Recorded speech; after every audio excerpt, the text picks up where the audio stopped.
Welcome to It's All About the Questions, where learning to ask the right questions can help you achieve lifelong success. Now, here to help you ask all the right questions is award-winning author, international speaker, and business strategist, Laura Stewart. Good morning, afternoon, and evening, everyone, and welcome to the show today. For those of the United States, it is Election Day, and it is a powerful day here in America, as it is, I believe, in election days all around the world. We're live on iHeartRadio, so that matters to those of you who are out here listening to me live today. If you're on the podcast, I hope you voted. Missing teeth. And we've got a little, there we go. We got that commercial exited out there. But to me, what is so powerful about Election Day here in the United States is we have the power to make a difference with our vote. Sometimes we don't feel like we do, but we do. We have choices that a lot of other people in countries don't have. We might not always like our choices, but we do have choices, which totally fits completely in line with my guest today and the work that he is doing out there in the world today.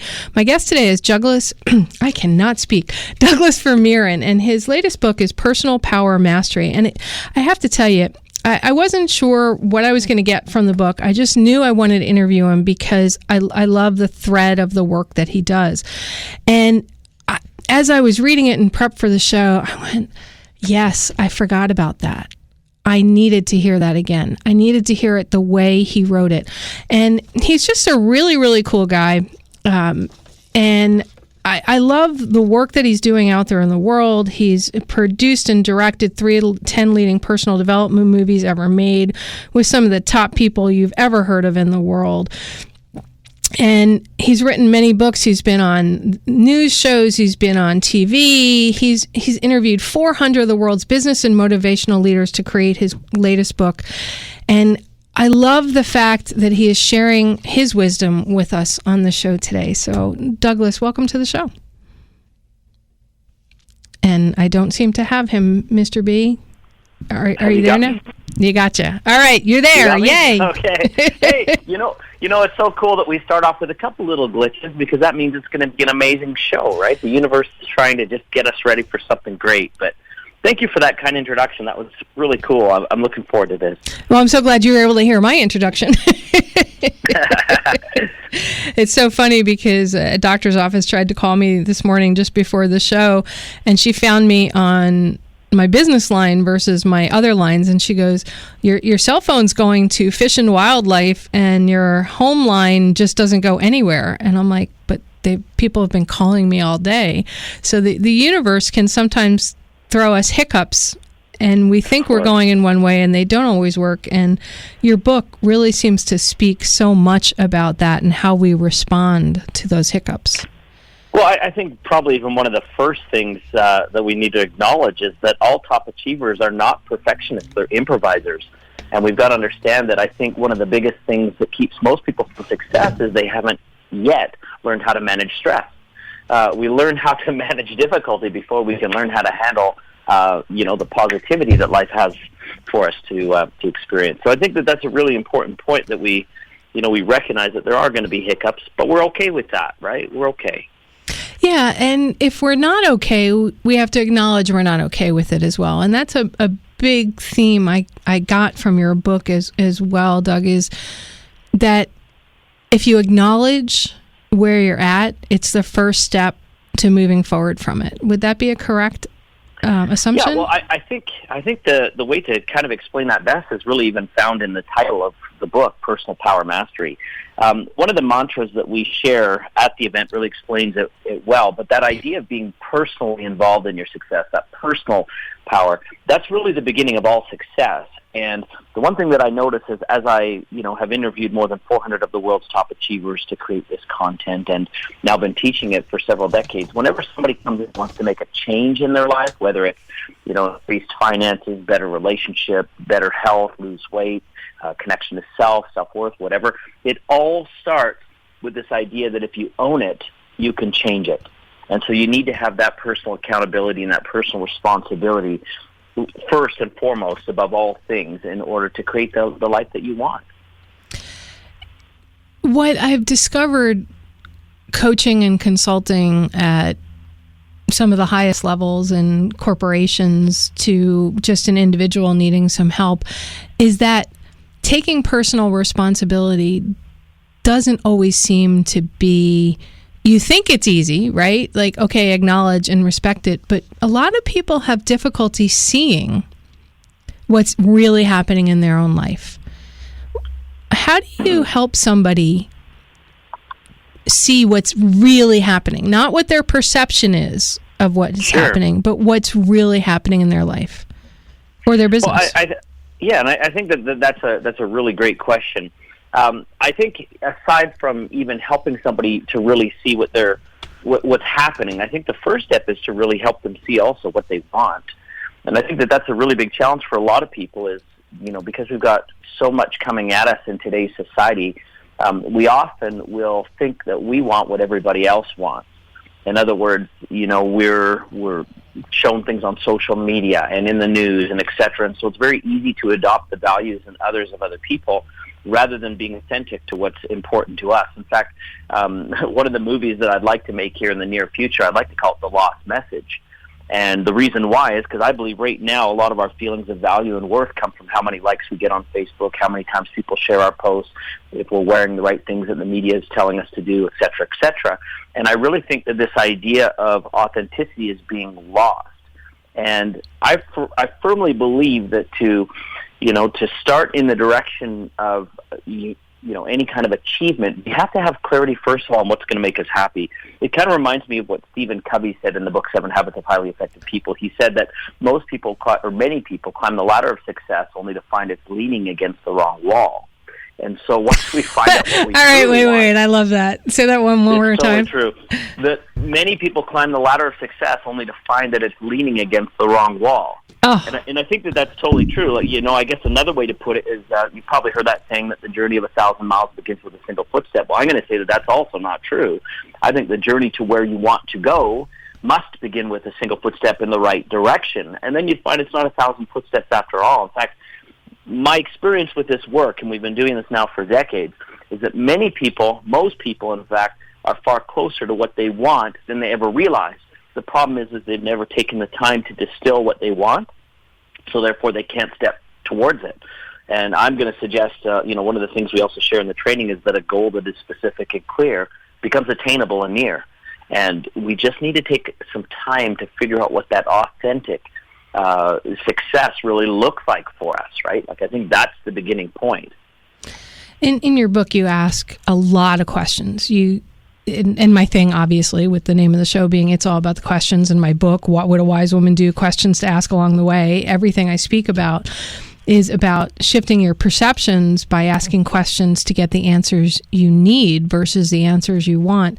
And so many of the questions that you have throughout each chapter and at the end of the chapter, to me, were so brilliant in that it shakes you up. And if you answer them truthfully for yourself, you can get to what you were just talking about, being there and knowing where you're meant to be and what you want. But I spoke at a couple of conferences over the last couple of weeks, and one of them was a She Leads Tech conference, so high-powered women in tech or want to move up through tech, and another one was people looking to find their passions. And this recurring theme, Douglas, just kept coming up was, I guess, a thought of stinking thinking. They're stuck in a loop of thought, and they're at these events thinking that they can shift out of where they are.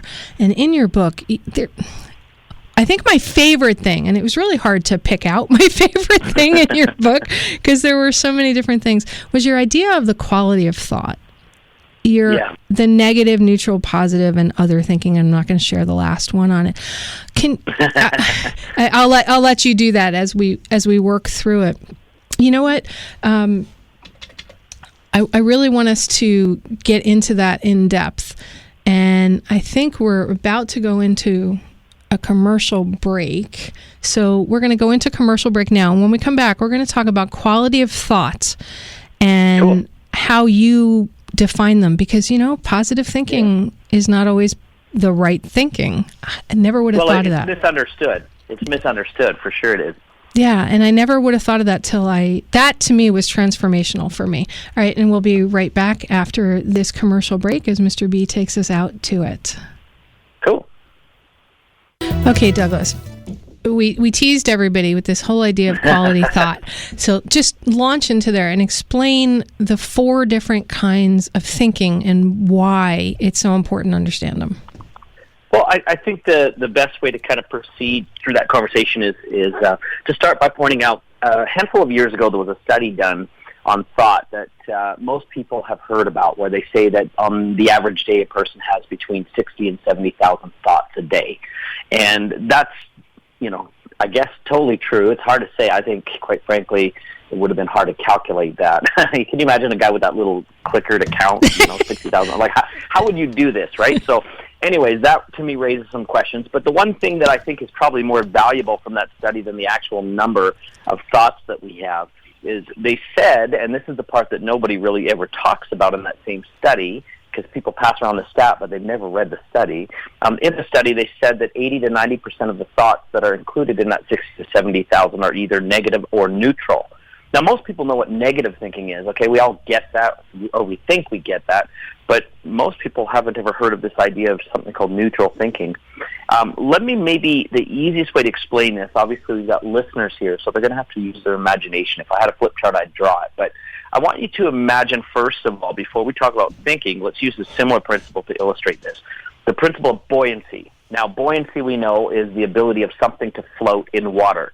If something is negatively buoyant, it sinks.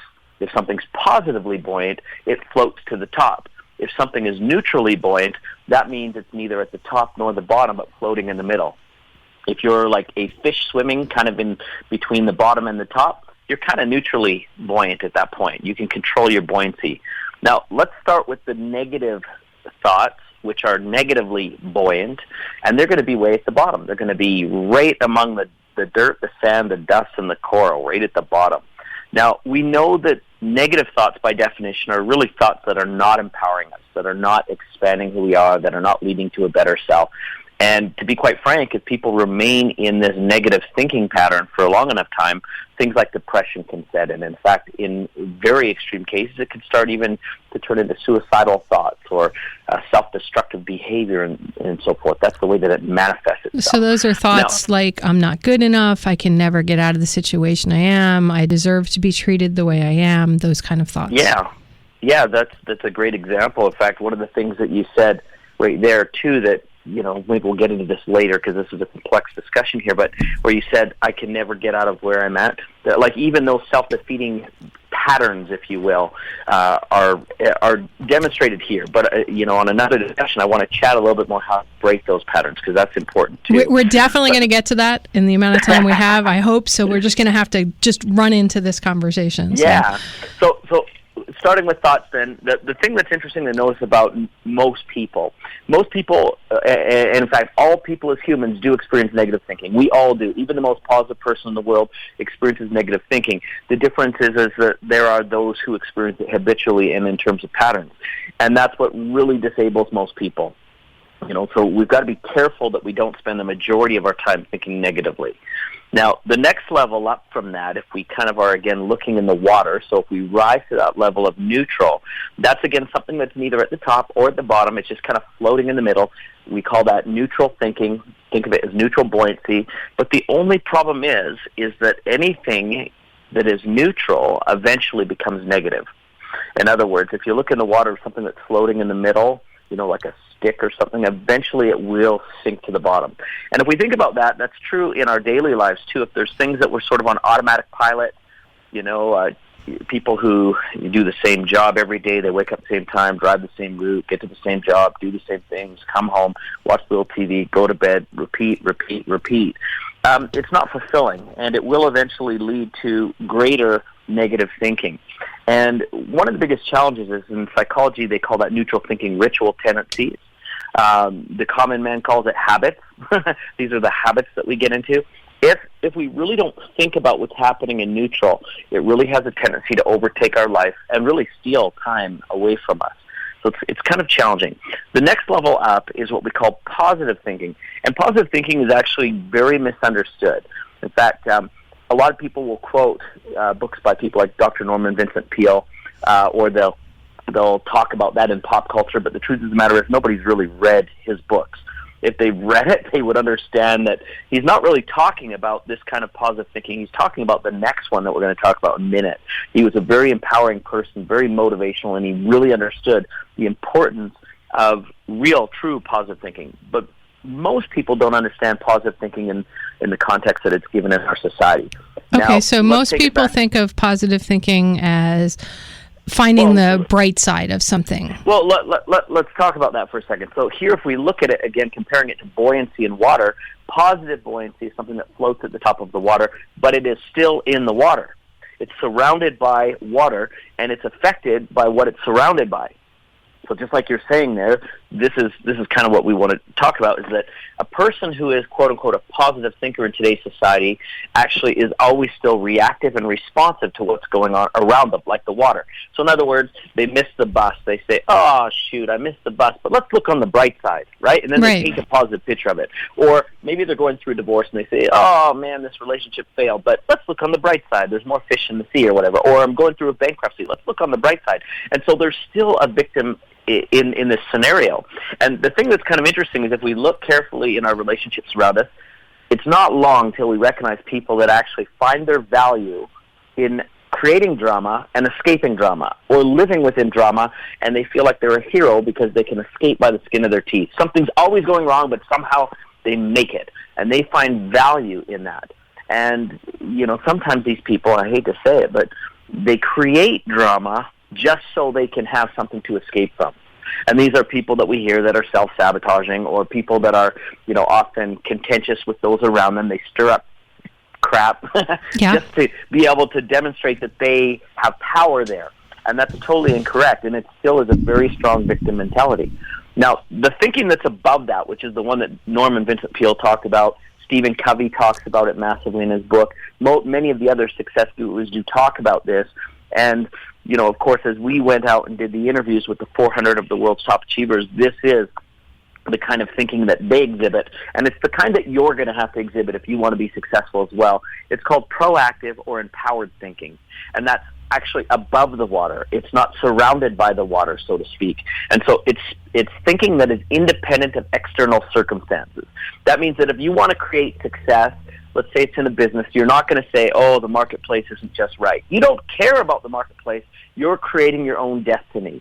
If you're in a relationship, you're not saying, well, it's their fault, that person, if they were better, I could have better.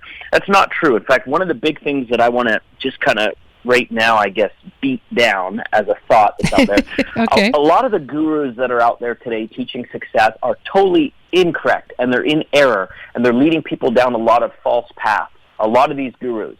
And so sometimes you see these gurus saying specifically, well, if you've got toxic people in your life, you've got to eliminate them. And I think that that's really a very irresponsible point of view. The truth of the matter is a true successful person is not affected by that toxic person around them. They're not calling for a divorce the minute that somebody offends them. If you want to be a successful person, you've got to learn how to manage that kind of stress. You've got to manage those situations and those problems. You've got to rise above them to be truly successful, not eliminate them. And here's the newsflash, folks. If you're human, you're going to always find people or things that don't agree with you. You're going to find things that challenge who you are and cause you to stretch.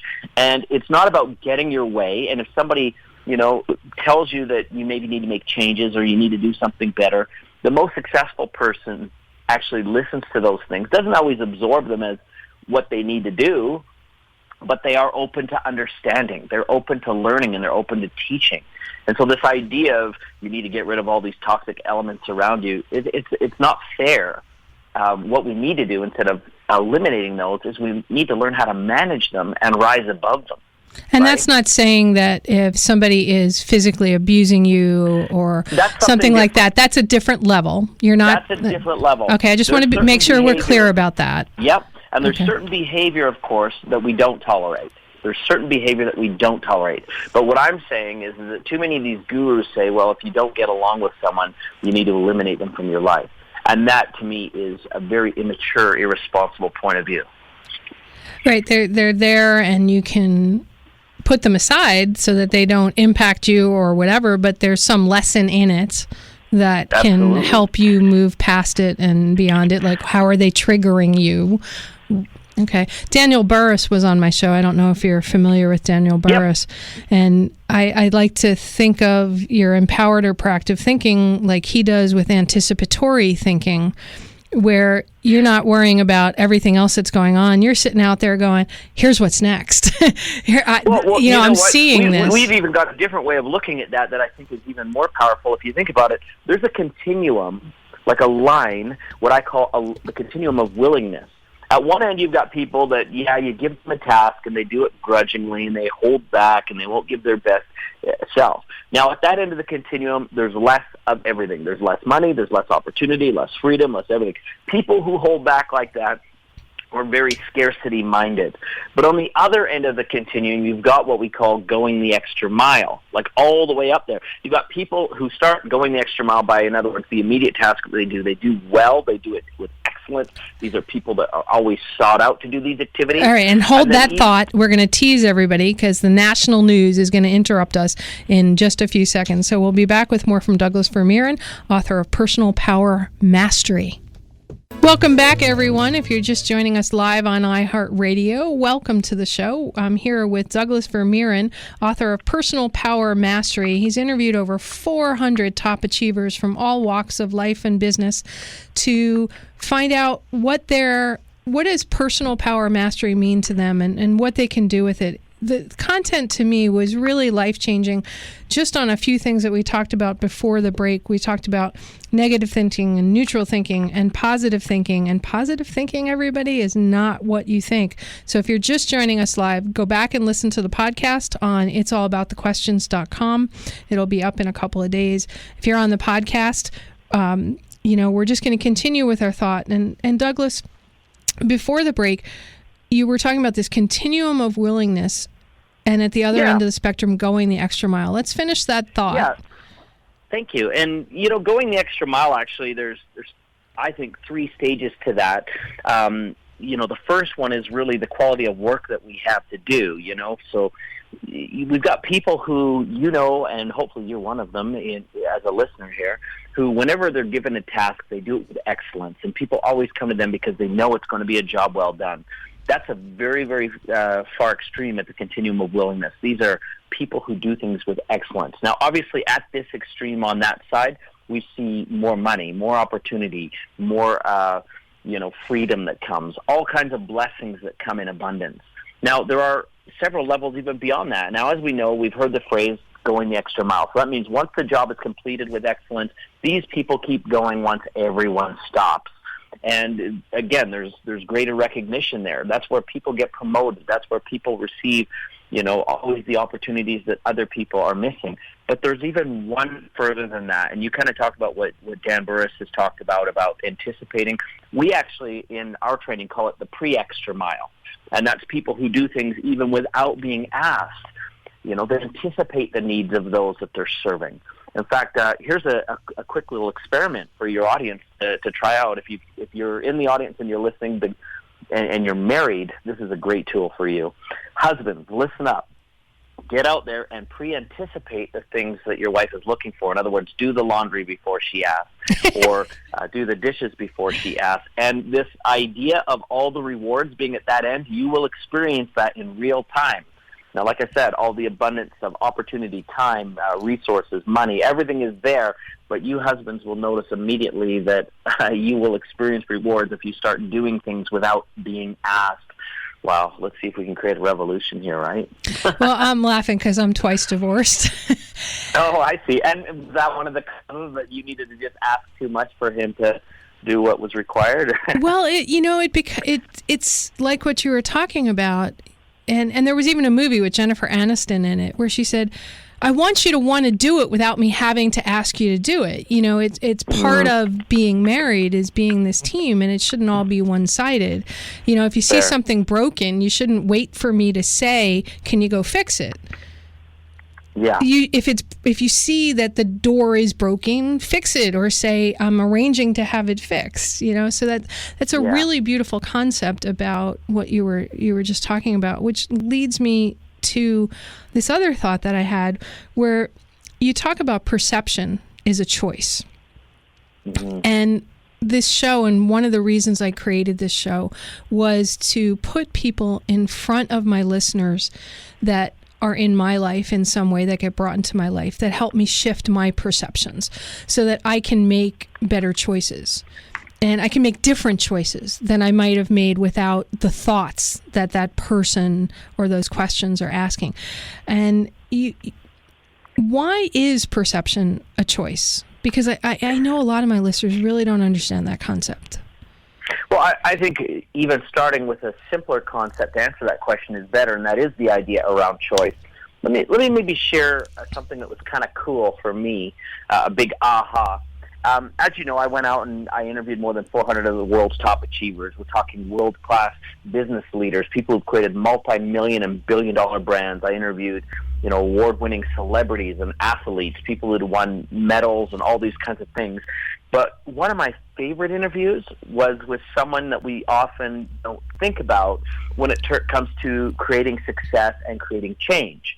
And that group of people, if you will, I wanted to study where are the biggest changes in our society? Who are the people that are affecting real change? And to be quite frank with you, I didn't want to do the comment, let's go interview some personal development gurus, because I believe that, quite frankly, many of them are missing the mark. Many of them are just selling seminars. They're not truly agents of change. They can motivate, but they really don't understand the psychology behind change. So I wanted to go and find who are the real people doing this. And so I decided to go and interview suicide hotline workers. Isn't that interesting if you think about it? Wow. They have to facilitate change in the quickest way possible. And in fact, as one of the ladies I was speaking with who trained these workers, she said, we've got to make changes in a hurry, because sometimes we've got people who will call, they've got a gun in their hand, maybe they've even already taken pills, some of them have a definite plan, and they're in the most distraught and distressing and most anxiety-filled moment of their life. And a lot hangs in the balance.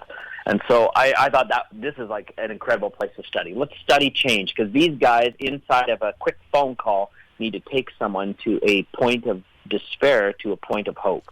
And so I thought, okay, let's learn about this. And as I was talking to this lady about how they train the suicide hotline workers, she said something startling to me. She said, out of all the things that we're allowed to say to someone who's about to take their life, the only thing that we are not allowed to say is don't kill yourself. And I said, what? Like, that's the first thing I would say. Yeah, right? me too.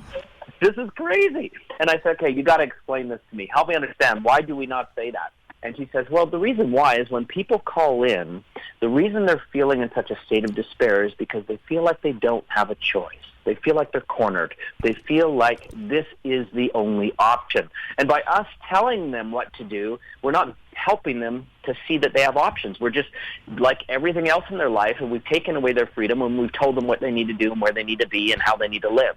She says that's not what we want to do. She says instead, we want to help them start to see that they have choice, because choice is power.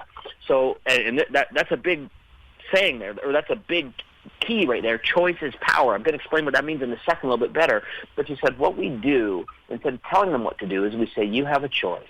It's true, you could take your life, but here's the consequence. And we help them see that. And then we tell them, but you also have the choice, you could save it.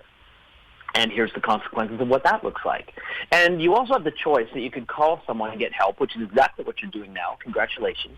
And here's the consequences of that. And she said, as we help them recognize more choices in their life, their power returns. The more choices we have, the more power we have. And I'm not saying we've got to take all the choices, but as soon as we see that we have choice, again, back to that idea of perception of what you're talking about, our ability to see a future expands. Now, here's the interesting thing about this is over the last decade, we've been doing a training called Personal Power Mastery. Right now, it's rated number 3 in the world for personal development courses in the world. Now, congratulations. Quite frankly, yeah, thank you. I think one day we're going to be number 1, but right now, like people like Tony Robbins, who I totally honor, he's number 1.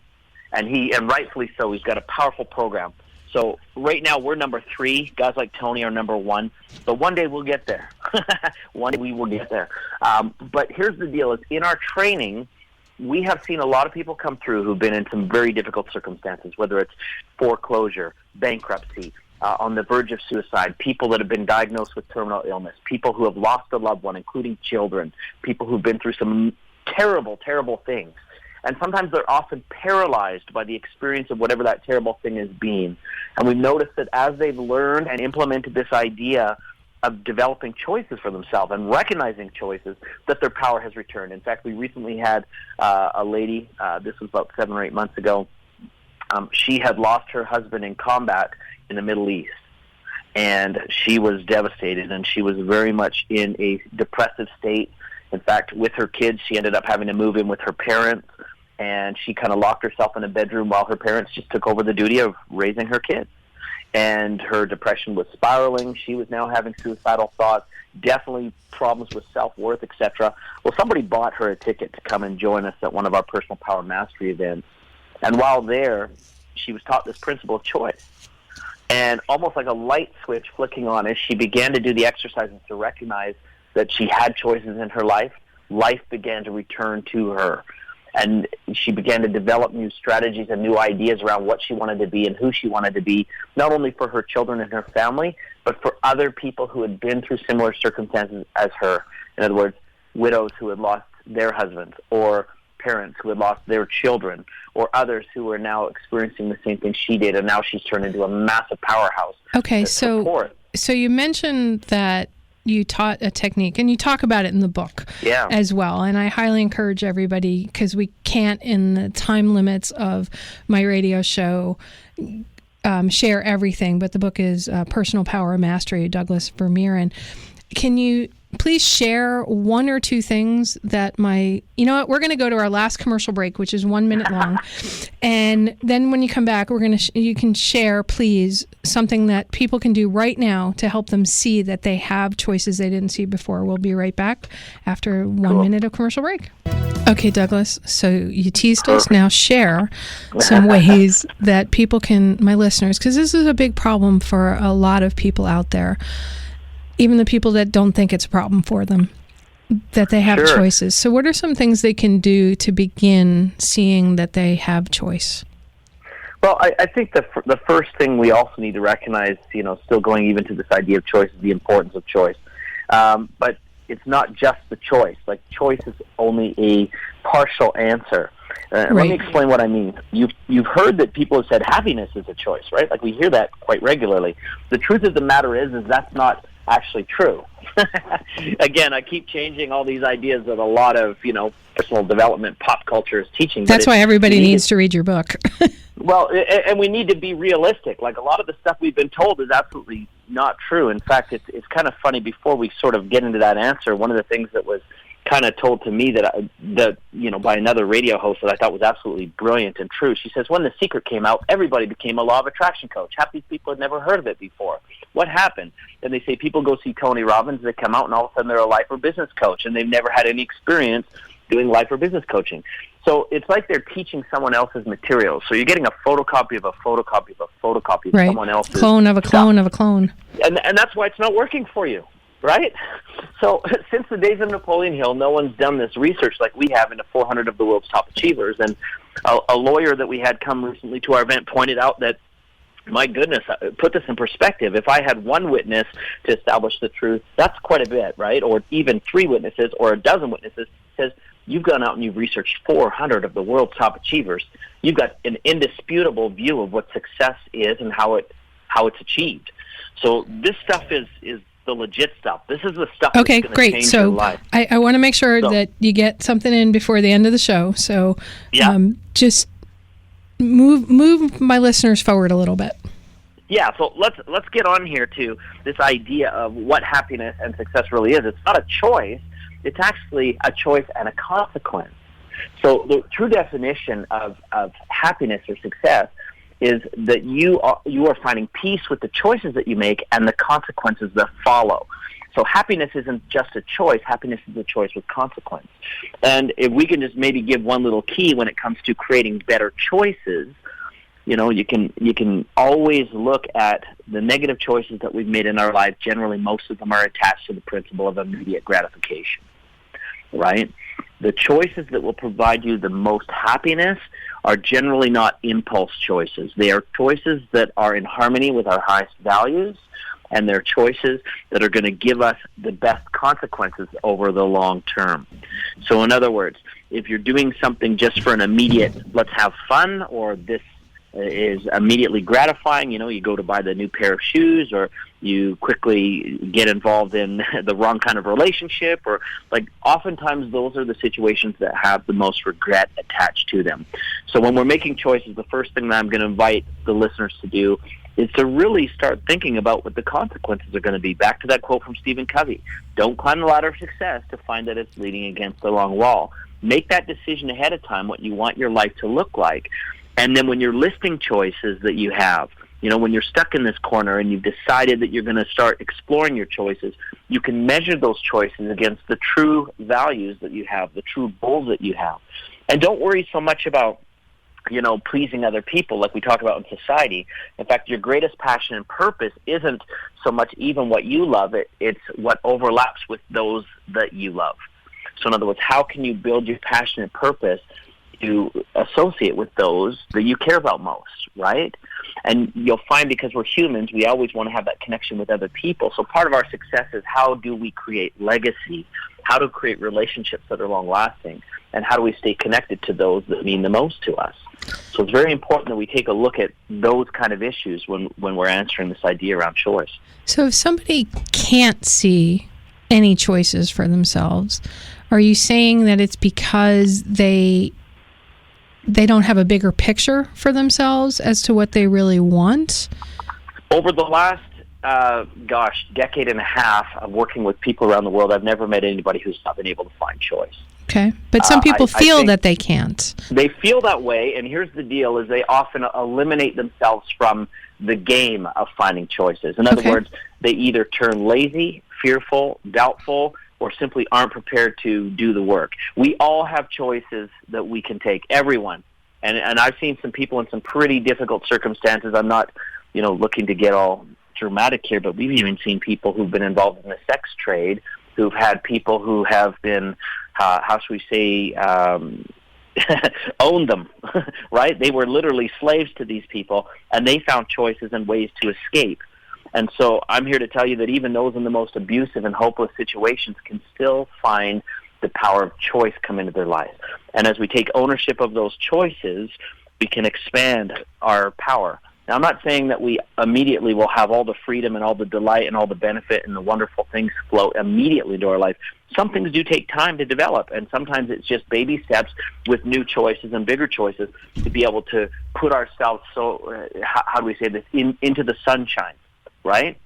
So thinking of the conversation we had before the national news in the first half of the show, one of their choices could be, I'm going to have an empowered or proactive thought is my choice versus positive thinking or neutral or negative thinking.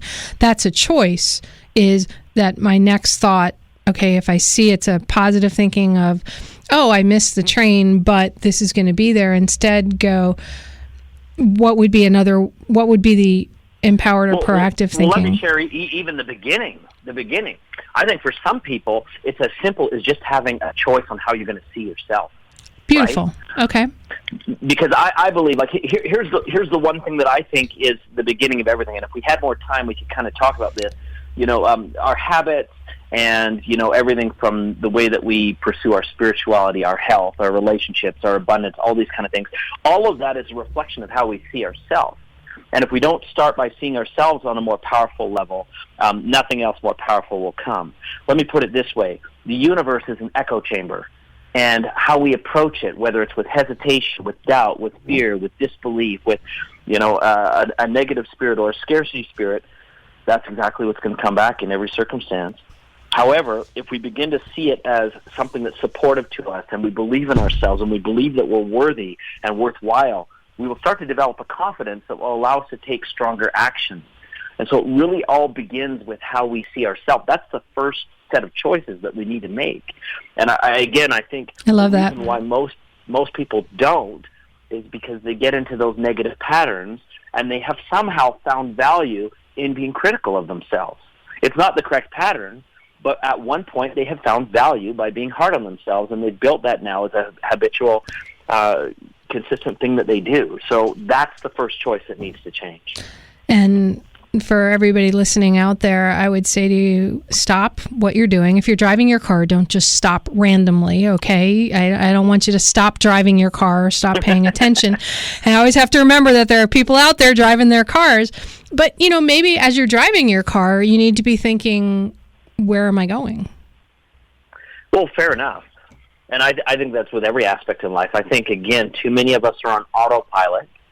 And the tools that we're using as the autopilot, that mechanism that is the machinery of the autopilot, is somewhat flawed, right? In other words, we're making decisions based on kind of old data, who we were, not who we want to become. And the thing that I think is also important to point out is that you hear a lot of gurus talk about you need to step outside of your comfort zone to be successful. I totally disagree. Like, I'm not comfortable with doing my own dental work, for example. So I'm not going to do it, right? Like, why do we try to put ourselves in painful situations? What we are better to do is find our brilliance zone. What is the stuff that really gets us excited? What are we somewhat good at? What are the things that we are able to develop? And when we understand our brilliant zone, that's where we should become uncomfortable, within that brilliant zone. And we'll find that as we believe in ourselves and we start pursuing our personal greatness, that life actually gets a lot easier. We got to stop trying to be something we're not and become more authentic, and you'll find that wealth, abundance, relationships, all these things come. In fact, I'd be willing to bet that part of the reason that you experienced the divorces that you did is because someone in the relationship was not authentic to who they were, even at the beginning. They tried to be something they were not, and that was just a really hard facade to keep up throughout that relationship, and that's why it failed.